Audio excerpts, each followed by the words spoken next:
사랑하는 은혜와 평강교회 가족 여러분, 오늘은 2월 14일 주일입니다. 목요일부터 우리가 살고 있는 지역에 눈이 많이 내려서 예배당에서 함께 예배하지 못하고 각 가정에서 예배하게 되었습니다. 우리가 각 가정에서 하나님께 마음을 열고 감사와 찬양으로 예배할 때 하나님이 임재하시어 우리의 예배를 받으시고 각 가정마다 필요한 하나님의 음성과 은혜를 베풀어 주십니다. 주님의 은혜가 각 가정에 함께 하시기를 바랍니다. 오늘 하나님께서 우리에게 주시는 말씀은 로마서 5장 1절부터 8절까지 말씀입니다. 하나님의 말씀을 제가 읽겠으니 하나님의 말씀을 받으십시오. 그러므로 우리가 믿음으로 의롭다 하심을 받았으니 우리 주 예수 그리스도로 말미암아 하나님과 화평을 누리자. 또한 그로 말미암아 우리가 믿음으로 서 있는 이 은혜에 들어감을 얻었으며 하나님의 영광을 바라고 즐거워하느니라. 다만 이뿐 아니라 우리가 환난 중에도 즐거워하나니 이는 환난은 인내를, 인내는 연단을, 연단은 소망을 이루는 줄 알미로다. 소망이 우리를 부끄럽게 하지 아니함은 우리에게 주신 성령으로 말미암아 하나님의 사랑이 우리 마음에 부은 바 됨이니 우리가 아직 연약할 때의 기약대로 그리스도께서 경건하지 않은 자를 위하여 죽으셨도다. 의인을 위하여 죽는 자가 쉽지 않고 선인을 위하여 용감히 죽는 자가 혹 있거니와 우리가 아직 죄인 되었을 때에 그리스도께서 우리를 위하여 죽으심으로 하나님께서 우리에 대한 자기의 사랑을 확증하셨느니라. 오늘 하나님 말씀 제목은 하나님과 화평과 고난 가운데 기쁨을 믿음으로 누리자입니다. 저는 23년 전 미국 오클라호마에 있는 러튼이라는 작은 도시에서 이민의 삶을 처음 시작했습니다.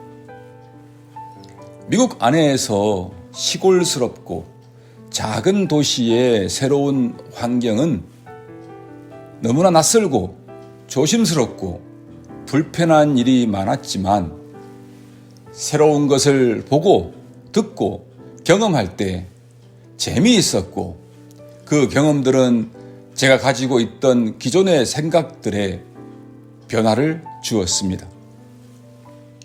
또 그곳에서 사람들의 그 삶에서 많은 슬픔을 듣고 보았습니다. 제가 처음 경험한 슬픈 일은 어느 한인 목사님의 죽음이었습니다. 교회 근처 양로병원에 나이 많은 목사님이 있었습니다. 어느 날 양로병원 관계자는 목사님이 죽자 근처에 있던 제가 섬기던 한인 교회에 장례 예배를 부탁했습니다. 그 이유는 가족들에게 연락을 했고 가족들은 죽은 목사님을 보고 싶어 하지 않았던 것입니다. 가족이 없이 주님의 품으로 목사님을 보내드렸습니다. 며칠 후에 그 목사님과 함께 신앙생활했던 분을 만나서 가족 얘기를 들었는데 그분에게는 사모님과 딸이 하나 있었습니다. 그런데 사모님과 딸은 목사님과 사이가 틀어져서 오랫동안 가정에 불화가 있었고 결국 사이가 크게 갈라졌고 사모님과 딸은 다시는 보지 말자며 3시간 거리에 있는 달라스로 떠나버렸던 것입니다. 한국 같으면 목사님에게 친척이라도 있었겠지만 이민사회에는 주로 가족만 함께 살아가는 사람들이 많고 그래서 이런 경우가 있을 수 있었던 것입니다. 그 당시만 해도 저는 한국에서 많은 가족이 함께하는 가운데 살다가 미국에 왔고 그곳에서 처음 목사님의 마지막을 슬픔 가운데 보면서 도대체 목사님의 가정에 어떤 불화가 이 땅의 마지막 순간까지도 가족들을 갈라 놓았는지 상상하기는 쉽지 않았습니다. 여러분, 마음만 먹으면 3시간만 운전하면 만날 수 있는 거리에 있는 가족, 전화만 걸면 언제든 달려올 수 있는 거리에 아내와 딸이 있었습니다. 하지만 가족은 말을 걸려고 하지도 않았고 만나기도 싫어했고 함께하고 싶은 마음도 없었던 것을 상상해 보십시오. 이렇게 몇 년이고 계속 세월이 흘러왔다고 생각해 보십시오. 목사님은 너무나 괴로웠을 것입니다. 그러나 어디 그 목사님 가정뿐이겠습니까? 오늘날에도 가까운 사람들과 관계가 틀어져 말을 걸려고 하지도 않고 만나기도 싫고 함께하고 싶은 마음이 없는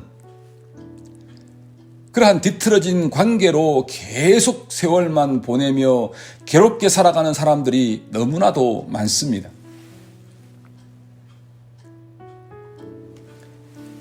그런데 지금 나는 목사님 가정보다 훨씬 더 큰 비극이 있습니다.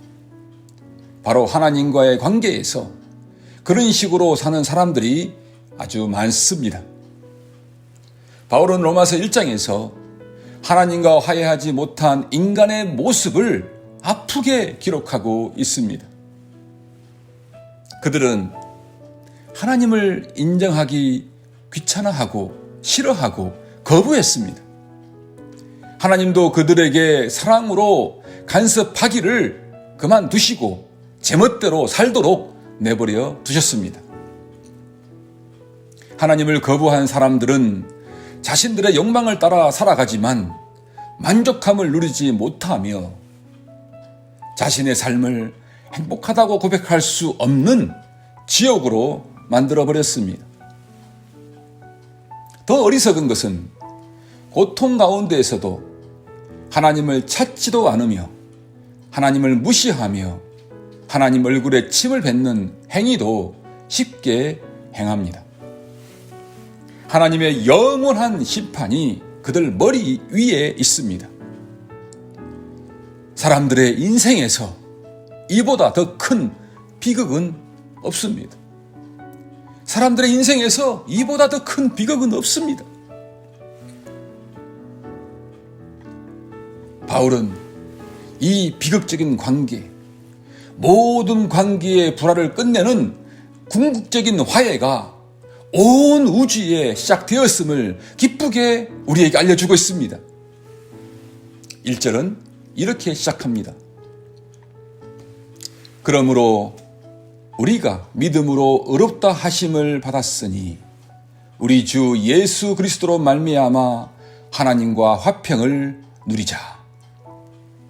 이 말씀에 제 마음이 먹먹해집니다. 하나님 마음이 얼마나 힘드셨을까? 왜요?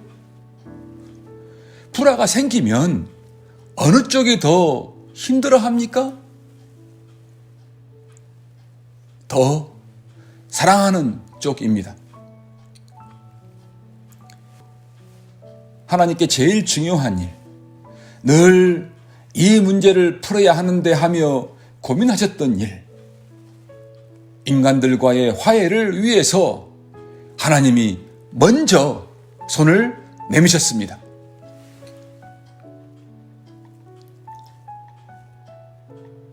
하나님이 인간에게 내밀어 주신 화해의 손은 무엇입니까? 8절입니다. 우리가 아직 죄인 되었을 때에 그리스도께서 우리를 위하여 죽으심으로 하나님께서 우리에 대한 자기 사랑을 확증하셨느니라. 하나님께서 사람을 사랑하셨습니다.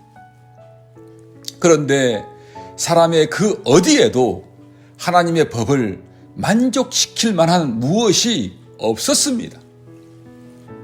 결국은 이 어려운 문제를 하나님 스스로 해결하셨는데 그것은 인간을 대신하여 하나님의 아들이신 예수 그리스도께서 십자가에 달리심으로써 인간을 용서하셨습니다. 예수 그리스도께서는 십자가의 죽음으로 하나님과 인간의 화해자가 되셨습니다. 하나님과 사람 사이를 가로막던 죄가 십자가로 인해 용서받고 그 결과로 하나님이 미워하던 죄가 사라졌습니다. 이로써 하나님과 인간의 화해, 즉 원래의 좋은 관계로 회복되었습니다. 이 놀라운 사실을 전하는 것이 복음입니다.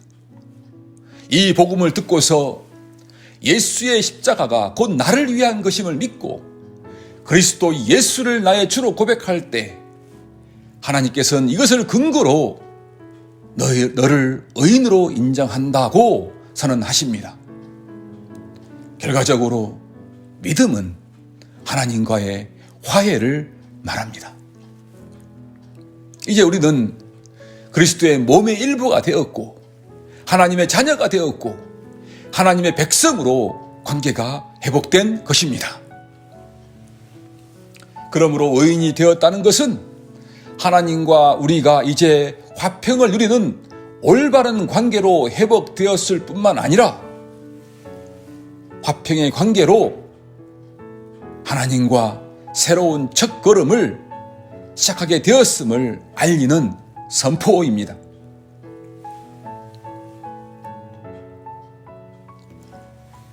바울은 우리가 하나님과 회복된 관계를 2절에서 이렇게 표현합니다. 또한 그로 말미암아 우리가 믿음으로 서 있는 이 은혜에 들어감을 얻었으며 하나님의 영광을 바라고 즐거워하느니라. 이 회복된 관계 때문에 우리는 지금 하나님과 함께하는 풍성한 새 생명의 삶을 누리게 되었고 장차 다가올 하나님의 영광을 소망하는 가운데 기뻐하는 삶을 살게 되었습니다.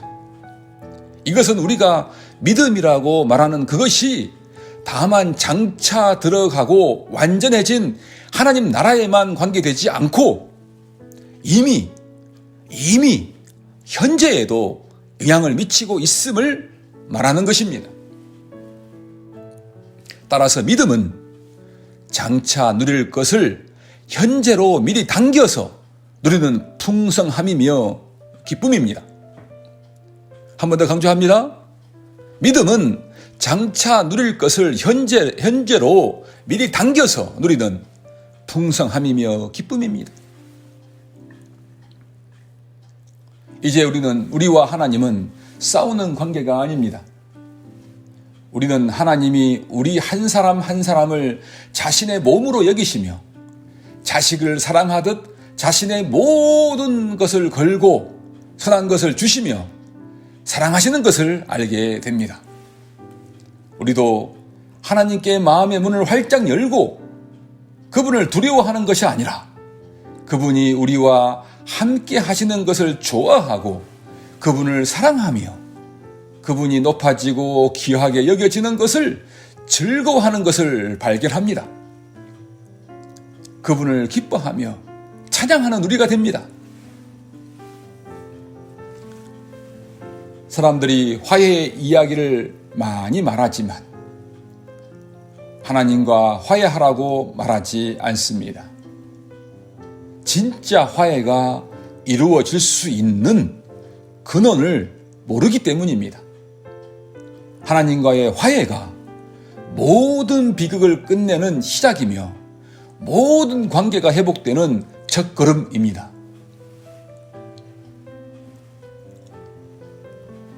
여러분은 십자가에 달리신 그리스도를 하나님의 화해의 손길로 믿는 믿음으로 하나님과 화해하셨지요? 그렇다면 지금 하나님과 화해한 평안의 기쁨을 누리십시오. 또 하나님과 화해는 사람과 화해하게 합니다. 이 기쁨도 풍성히 누리십시오. 하나님과의 화해는 세상과도 화해합니다. 이 기쁨이 여러분에게 함께하기를 바랍니다. 풍성히 누리시기를 바랍니다. 두 번째, 환난, 즉 고난 가운데 기쁨을 누리십시오. 우리는 장차 이루어질 것을 미리 당겨서 누리는 이것을 소망이라 부르기도 합니다. 그래서 바울 사도는 이어지는 말씀에서 이렇게 말했습니다. 3절과 4절입니다. 다만 이뿐 아니라 우리가 환난 중에도 즐거워하나니 이는 환난은 인내를, 인내는 연단을, 연단은 소망을 이루는 줄 알미로다. 그런데 여기서 우리의 믿음이 소망으로 연결된 고리를 이어가는 아주 중요한 요소를 발견합니다. 그것은 바로 환난입니다. 환난이라는 단어는 요즘 잘 쓰지 않는데 사전을 따라서 편하게 풀면 신체적, 정신적, 경제적, 사회적인 그 불행으로 인해 억눌린 상태라고 할 수 있습니다.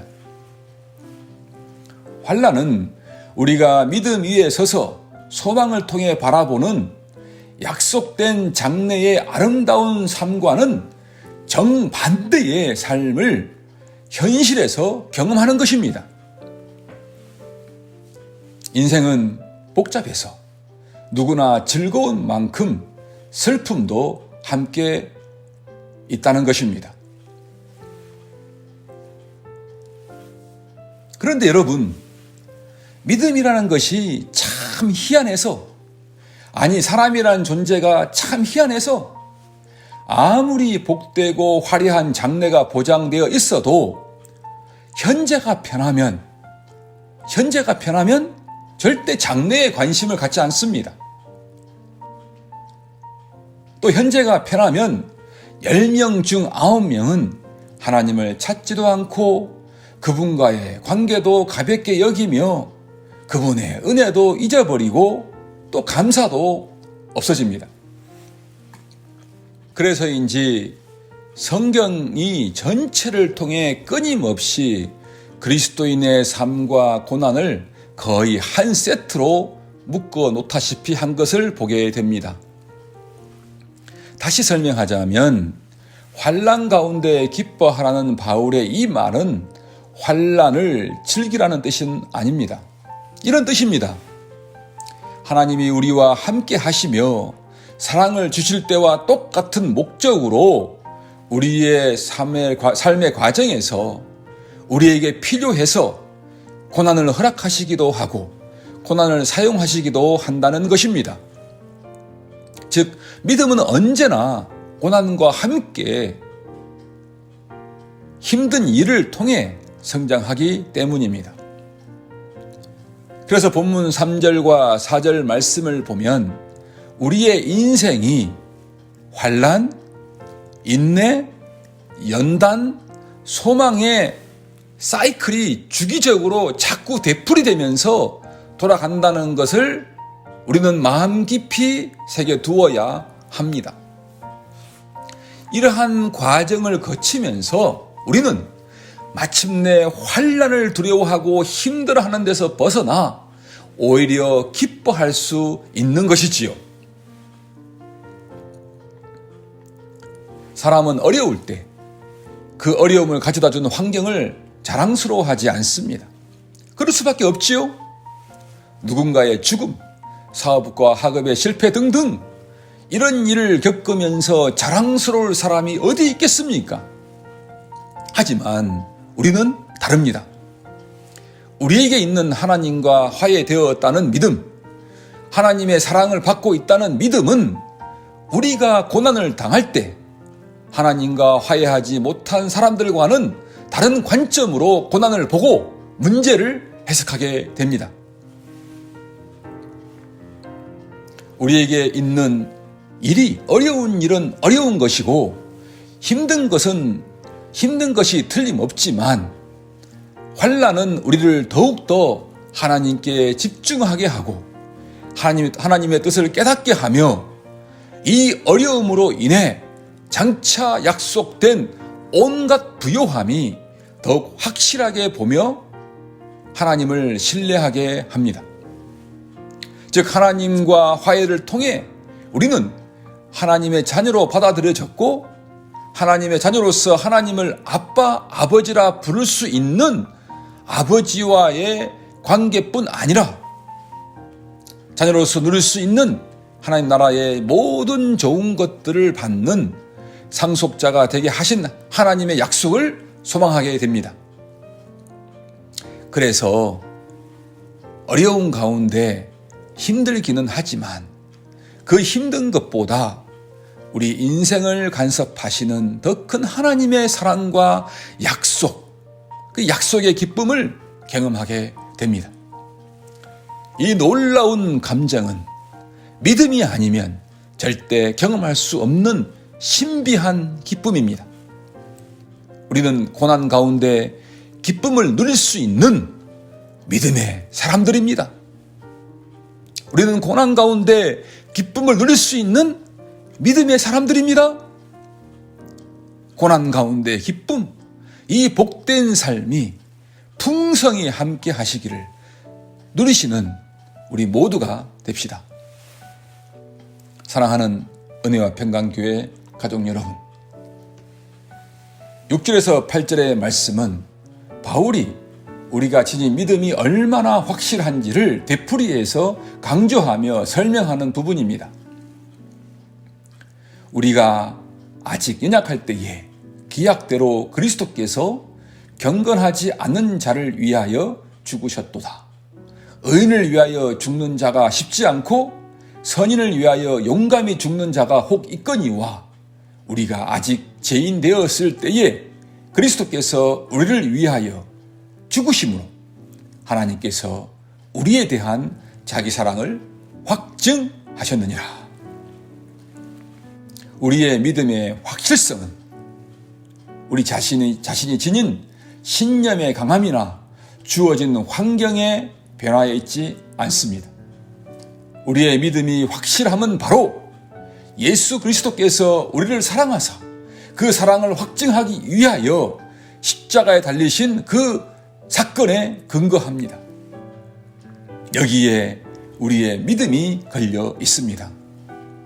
때때로 내가 미워지고 내가 실망스럽고 나의 약함에도 실망하고 또 절망도 하겠지만 그런 것들은 결코 우리의 믿음을 약하게 할 수 없습니다. 그 모든 연약함을 아심에도 불구하고 하나님께서 당신의 사랑을 아들의 십자가로 확실하게 보여주셨으니까요. 여기에 우리의 믿음이 승리할 가능성이 달려있는 것입니다. 이 믿음으로 하나님과 화평의 기쁨을 누리고 사람들과의 평화의 기쁨을 누리며 고난 가운데서도 기쁨을 믿음으로 지금 누리시면서 장차 이루어질 하나님의 영광을 이곳에서부터 기뻐하는 우리 모두가 됩시다. 기도합시다. 하나님, 오늘 또 우리를 사랑하사 말씀해 주셔서 감사합니다. 그리스도께서 우리를 대신해 십자가에 죽으심으로 우리와 하나님과의 관계를 막고 있는 죄를 없애버려서 우리가 하나님과 화해하고 하나님의 자녀가 되어 하나님과 함께 새로운 삶을 누리게 된 것을 감사하며 기뻐합니다. 이 기쁨으로 우리가 지금 불화하고 있는 사람들과 불화를 끝내고 평화의 기쁨을 누리게 하소서.